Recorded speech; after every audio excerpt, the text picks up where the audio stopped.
Um,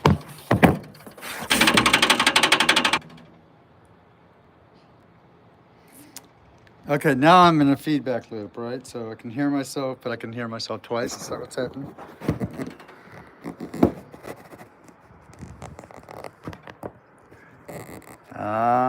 So much fun. Okay.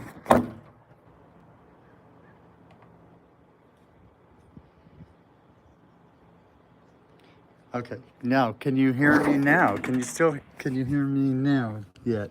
Um, so it was there, and then did it go away? Did it go away? Did it go away? Still there? Okay. So, is it there? Did it go away? Okay, you still hear me. Good. Okay. So, holy crap. Okay, so turn this down like that. Okay, I'm making this ever so difficult. I'm so sorry. All I was supposed to do is just come here and tell you that. Oh, am I upside down? Okay. Uh, there we go. Hi. Okay. So embarrassing. So dumb. Okay, so I'll be back this evening. So I was doing some research for stuff tonight, right? And I want part of it had to do with stuff going on around us, right? And oh, by the way, the thumbnail image is Lola and David. That's David Wright and little Lola, my little goddaughter, who's just freaking amazing. So, yeah, I was doing some research for this evening, and one of the most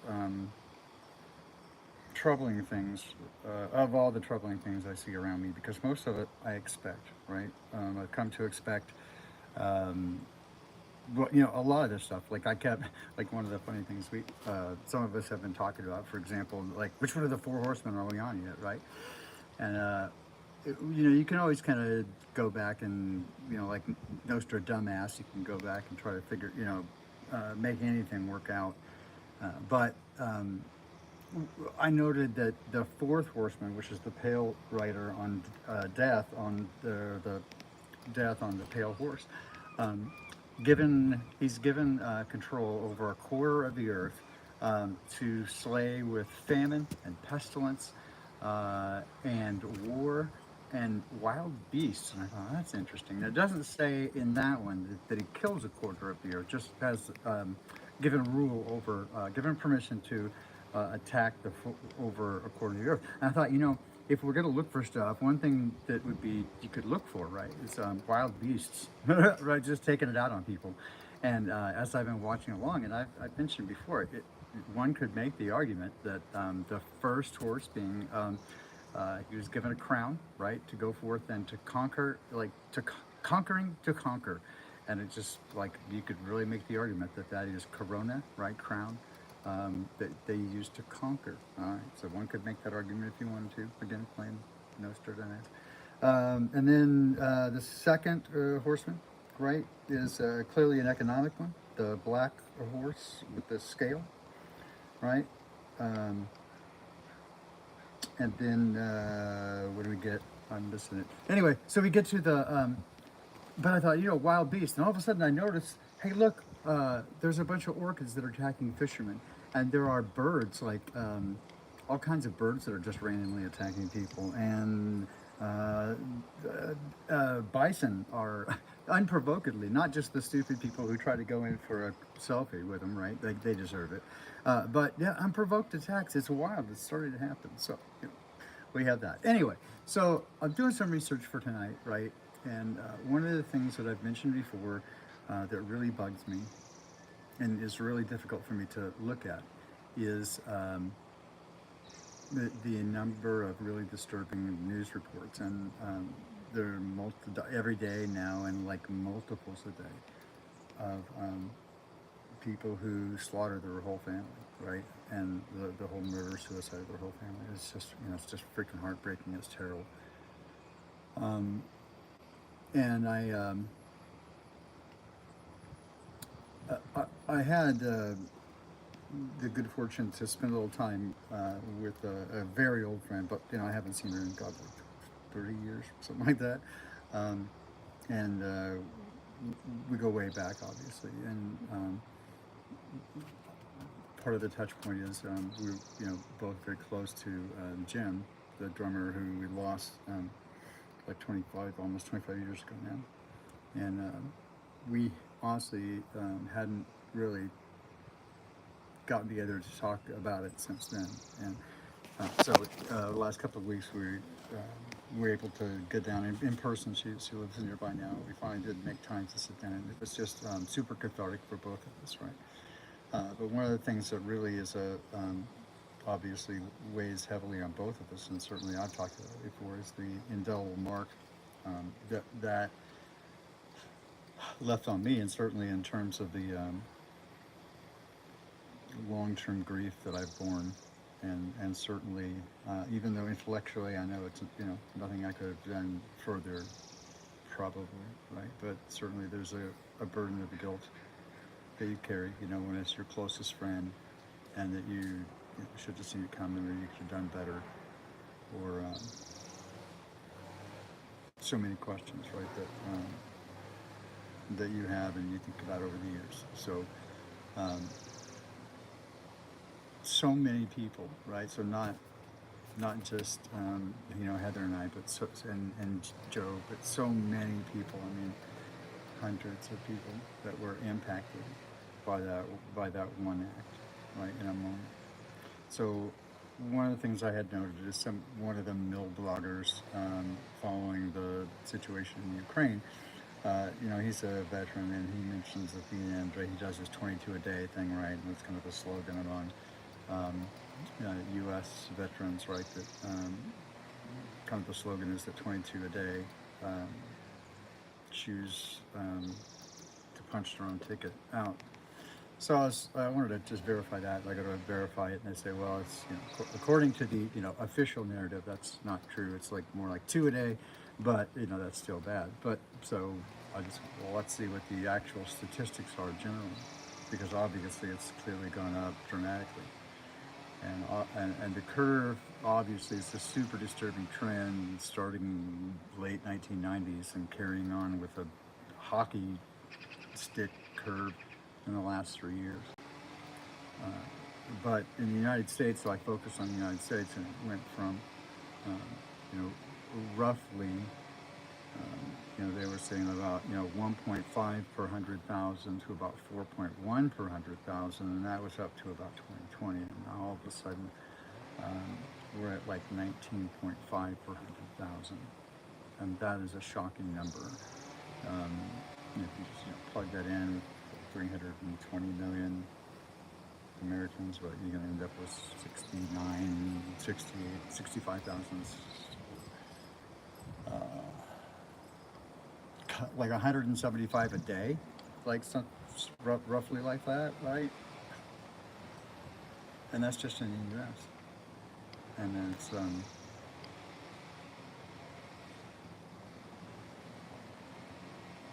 That's indicative of so much pain. It's almost incomprehensible. And one of the things that I've noted and I've pointed out, right, is that one of the things I think I see, especially in these people who are taking out their entire families, is that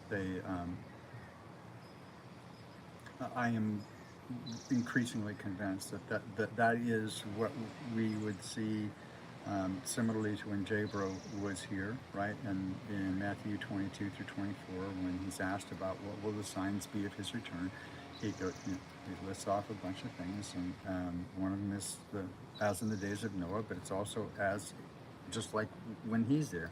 And one of the things that, in fact, was a surprise to me when I was looking through to see what was the most frequently performed miracle Jesus did. I assumed it would be healing of some kind. I guess of some kind is true, but by far, more than 2 to 1 over the next one, right? I mean, it's in several cases it lists specifically the infirmity that he healed, whether it's the withered hand, or leprosy, or blindness, dumbness, the guy who couldn't walk. But everywhere he went, first thing he did, cast out this demon. My son has an unclean spirit, right? It was everywhere. And what they did not say was, hey, my son has schizoaffective disorder. Or even if you can say, oh, they're just stupid, superstitious, and they didn't know any better. They didn't say, hey, my son has a demon, and Jesus didn't come up and say, oh, it's just, he's just having a psychotic episode, so, be healed. And that's not what happened. He commanded unclean spirits to come out, and they did, and they were very unhappy to see him. So I think that is, I think what we're seeing is evidence of that, especially those that take out their family. I notice this, I'm always wary of stuff in the news that, because so much of it's not even, real. It's, or it's such a distortion, you know.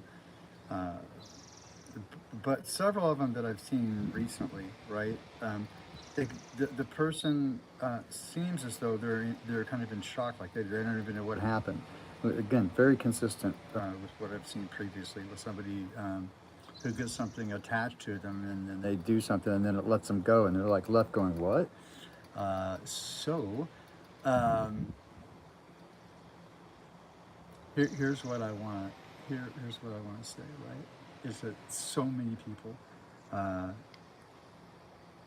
think it's everywhere, but my commitment, my connection point, my tangential relationship is to this community. My responsibility is to you. And if you are alone and you are hurting, reach out. Reach out to me. Reach out to somebody. Right? I don't want this to be like one of those cringy Shelley Winters crying dog or starving children commercials, but seriously, if you need somebody to talk to, reach out to me or somebody. If you are hearing whispers that you don't belong here, or that you don't, the world would be better without you, or your family and friends would be better without you, or that you just can't make it, reach out. That's not the way, and it's a lie, right? That there's nothing more than the enemy wants to do, right, than to take you out where you can't be effective, and that's a long-term commitment, right? So, I said it was just such a shocking, right? Like in my face, the numbers. I just went, oh my gosh, it's gone from again 1.5 to 4.1 to like now 19.5 per 100,000. And that's just this year. It's like mind-blowing. So here's another question. As I go through and try to figure out the way forward,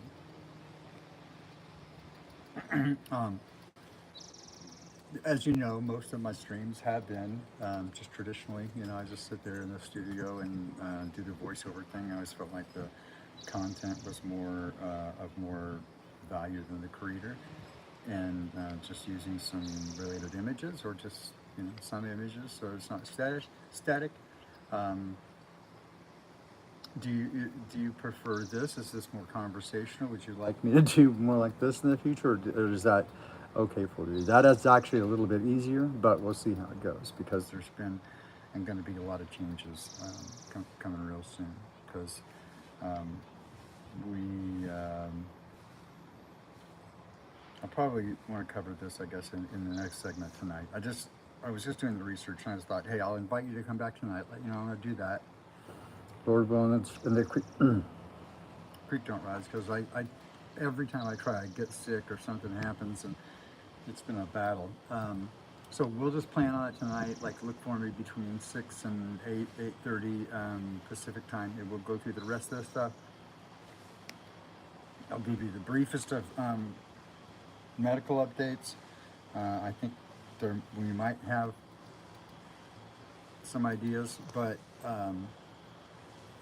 we're just going to move forward, right? There's so much else going on, and so much more important that we take care of each other. So that's what we're going to do.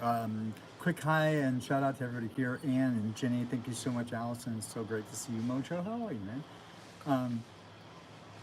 David and Jenny and my little nugget of blessing there. You guys are awesome. By the way, Crow 777 this week, they have an episode with David and Jenny, so check that out. How dare I call you an animal? You are. You're my little critter. You're my good little critters. I'm partial to the thumbnail as well. Yeah, so come back this evening and we'll hang out. I'll noodle a bit and we'll chat, right? If you got any questions, bring them. We can do Q&A, AMA. I'll give you the lowdown on the hoedown, whatever you want. All right, so anyway, that's what I'm doing for now. Love you guys. Just wanted to stop in and say, hey, gonna be here tonight. Was doing some research, and man, that slapped me upside the head. And I'm like, I just got to tell you right now, if you're hurting and you need to talk to somebody, you reach out, right? Ask for help because it's here, right? And people genuinely love you. That's just why you're here right now. Okay? So, we'll see you soon. Now I gotta stop this dumb thing. Jane, turn this crazy thing off! Right? So I can't, it doesn't even want to do it. Oh, it just says orientation is switched. Okay. It's always looking dumb. Every time I do a live stream, it looks dumb. See you soon. It's better in the studio, right?